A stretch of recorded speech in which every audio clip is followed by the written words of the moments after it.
kita ringkas-ringkas saja Pak. Pertanyaan dikit, kita jawab dikit. Kira-kira apa Rasulullah menurunkan Muhammad di Arab? Sallallahu alaihi wasallam. Pakai bahasa Arab misalnya. Iya, pakai bahasa Arab ya. Yang kedua, kan Islam turun di Arab. Pasti juga bisa kita pisahkan budaya Arab. Bagaimana memisahkan budaya Arab? Oke. Abu Jahal, Abu Lahab orang Arab kan? Tapi Nabi Muhammad gak ikut budaya Arabnya Abu Jahal. Nabi Muhammad itu anti mainstream. Di saat budaya orang Arab, kalau bersumpah billat wal uzza, demi berhala dewa Lata dan Uzza, Nabi Muhammad gak mau. Billah, demi Allah. Ketika orang di hari-hari tertentu datang menyembah dan memberikan sesajian untuk Lata, Uzza dan 360-an berhala, Nabi Muhammad ikut gak? Enggak, Nabi Muhammad malah nyepi di berkhalwat di Gua Hira. Anti mainstream. Tapi Nabi Muhammad SAW tidak pernah kemudian berbenturan langsung sampai ada perintah dari Allah. Gitu. Bahkan beliau menjadi tokoh. Ada skenario beliau menjadi Al-Amin, orang yang terpercaya, ya kan? Bisa nyelesain konflik Hajar Aswad. Lalu apa rahasianya kira-kira kok dipilih Arab bukan Indonesia? Pertama tadi setelah paham itu Bapak, Arab itu negeri yang kita harus survive. Maka Islam itu harus survive. Negeri kita kan santai ya, mohon maaf. Kita santai-santai aja bisa makan 3 kali sehari Pak. Ya kan? Orang pandemi begini kita nggak pernah kekurangan minyak minyak goreng, salad, saus. Di luar negeri salad saus sudah mulai mahal Pak, ya, karena ketahan sama orang Indonesia, nggak diimpor, nggak diekspor.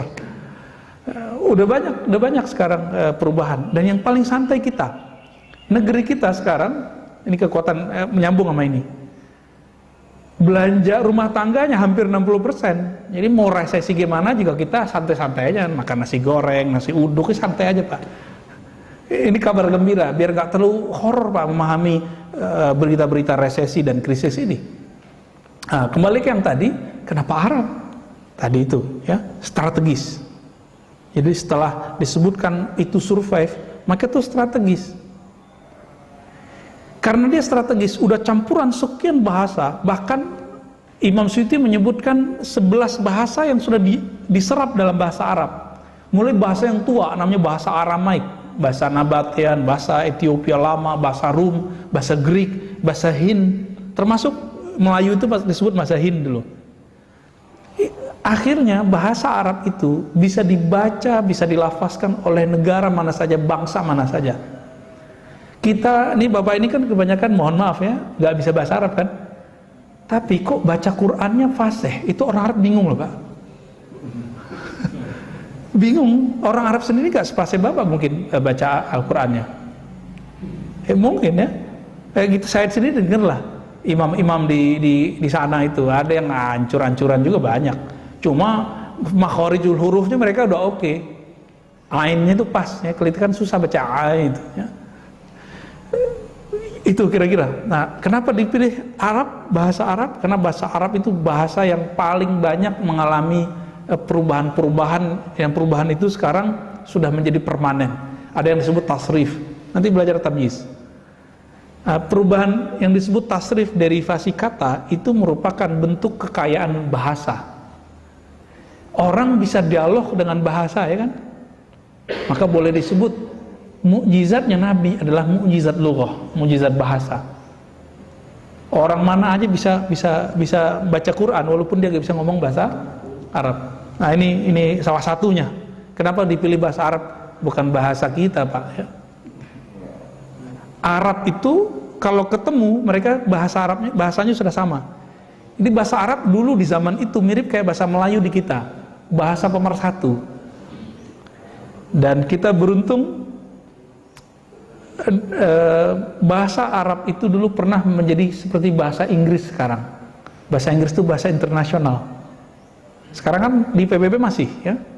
Nah, tapi dulu orang kalau nulis tentang ilmu kedokteran itu nulisnya pakai bahasa Arab walaupun dia Yahudi. Ibnu Maimun, murid Ibnu Rushd, itu nulis filsafat dan kedokteran itu pakai bahasa Arab. Padahal dia bukan Islam. Yohana macam-macam ya. Itu bahasa Arab. Ini rahasianya sebenarnya. Maka di Arab, di luar sana, di Barat sekarang banyak pusat Ibnu Sina Center apa gitu. Itu kita lihat dari hal-hal ini. Ya, lanjut Pak.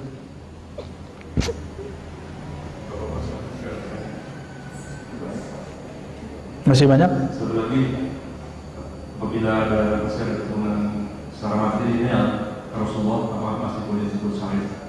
Siapa? Apabila masih ada darah keturunan secara materi ini dari ibu. Dari ibu. Oh, dari ibu tidak boleh disebut kalau sudah jauh ya. Tapi kalau langsung masih bisa.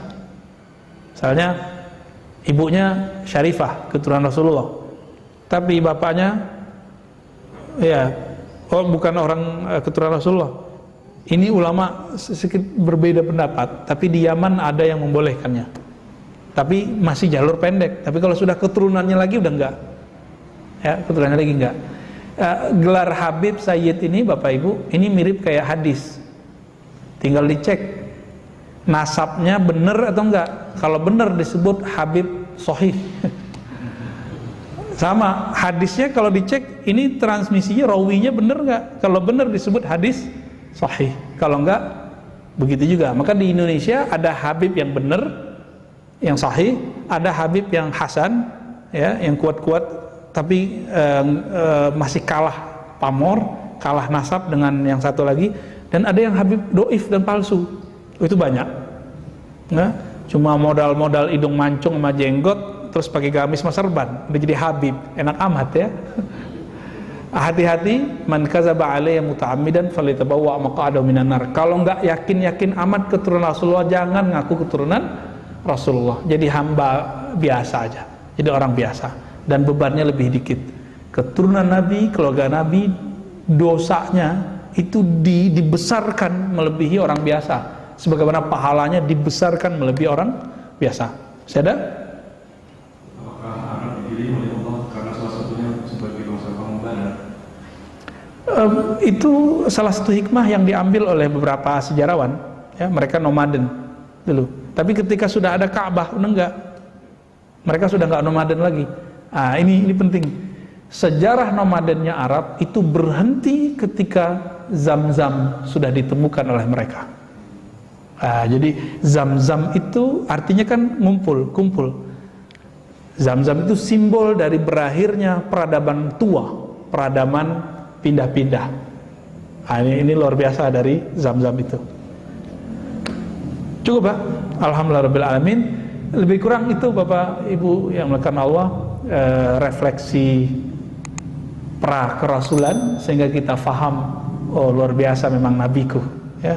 Nabi kita memang dilahirkan di tempat pilihan, bukan di tempat biasa, sehingga wajar kalau kemudian ajarannya berkembang di seluruh dunia.